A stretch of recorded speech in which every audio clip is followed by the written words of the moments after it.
والكافرين اللهم أذل الكفر والكافرين اللهم أذل الكفر والكافرين يا قيوم برحمتك أستغيث إنا إلى نفسنا طرفة عين وأصلح لي شأني اللهم يا مالك الرضا يا حل المشكلات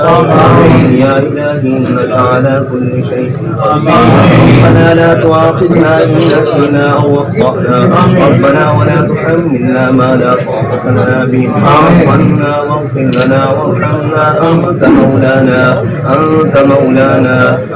مولانا فانصرنا على القوم الكافرين انصرنا على القوم المشركين انصرنا على القوم المنافقين انصرنا على القوم الفاسقين انصرنا على القوم الظالمين انصرنا على القوم الظالمين انصرنا على القوم الظالمين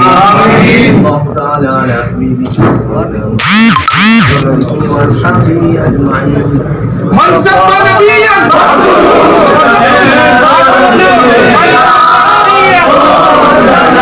لبيك لبيك يا رسول الله